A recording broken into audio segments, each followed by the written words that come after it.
dark page in the annals of America has been written to the crack of an assassin's bullet. A nation mourns, the world grieves. The man who became 35th president less than 3 years ago is dead.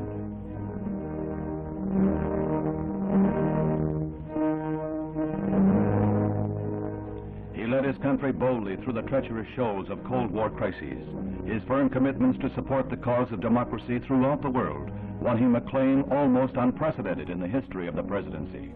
He faced up to communist threats with such firm shows of force that Khrushchev backed down in Cuba, softened the hard red line on Berlin. He brought to the White House the vigor of youth and a family that captivated the hearts of all.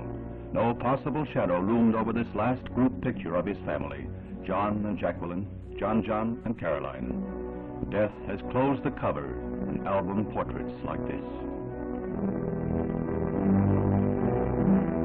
His rendezvous with grim destiny begins a little after noontime as his plane lands in Dallas. Earlier, he had received a tumultuous reception in Fort Worth, and now more thousands are waiting to greet him in downtown Dallas. But death is less than 1 short hour away. At 1:25, the motorcade moves into the downtown area. Death is 6 minutes away. In a warehouse, a sniper with a rifle poised waits. The cheers of the crowd almost muffle the 3 shots. The assassin's aim is deadly. The area is aswarm with police, rangers, and Secret Service men.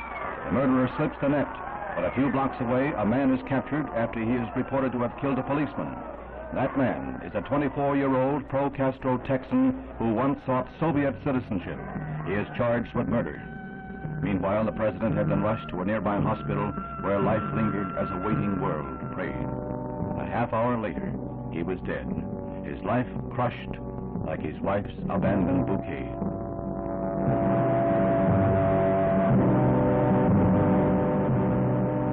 A shocked nation weeps.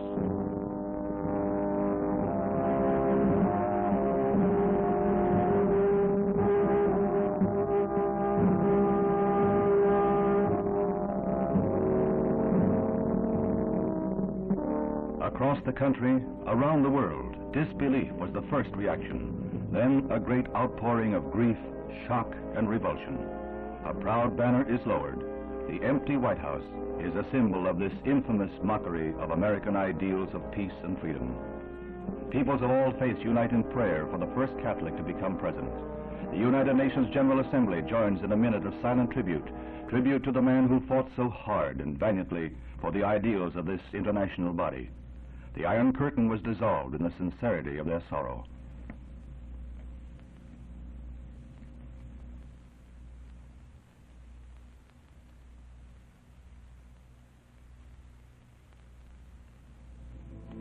As always, democracy finds its strength in the continuity of the presidency. Lyndon B. Johnson becomes the 36th president of the United States, just 99 minutes after his predecessor's life had ebbed away. The widow, with stamina born of courage, stands bravely by the new president's side. Mr. Johnson accompanies the martyred president's body back to the Capitol, a Capitol still paralyzed by shock. Sad tasks are ahead. It is arranged that the president's body will first lie in repose at the White House. Then it will be moved to the rotunda of the Capitol for public homage.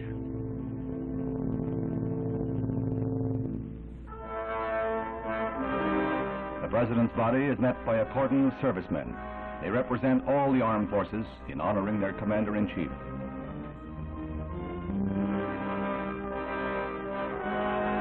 The widow, on the arm of her brother-in-law, remains a towering figure of fortitude through her long ordeal.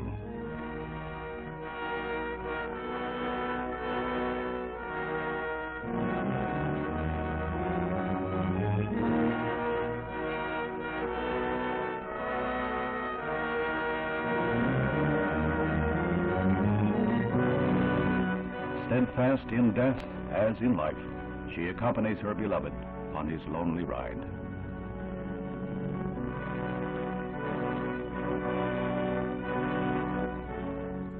Then President Johnson and the First Lady leave the plane. Now the Texan who has devoted his life to an energetic public career faces the burdens of office in days of foreign and domestic crises to keep burning the torch that has inspired a free world. With humility, the President of the United States harks to the future. This is a sad time for all people. We have suffered a loss that cannot be weighed. For me, it is a deep personal tragedy. I know that the world shares the sorrow that Mrs. Kennedy and her family bear. I will do my best. That is all I can do. I ask for your help and God's. In some men, the presidency has bred greatness. They have become giants forged in the crucible of courage. Now begins a new chapter in the history of a nation grown great under the inspired leadership of great men. President Johnson faces his monumental tasks with a sense of integrity that is unquestioned, with knowledge that breeds respect, and with hope that God will guide his hand. Far into his first night as president, he faces his awesome future unflinchingly. The light of reason won't be dimmed by a rifle shot. May God, in his wisdom, help President Johnson keep it shining brightly.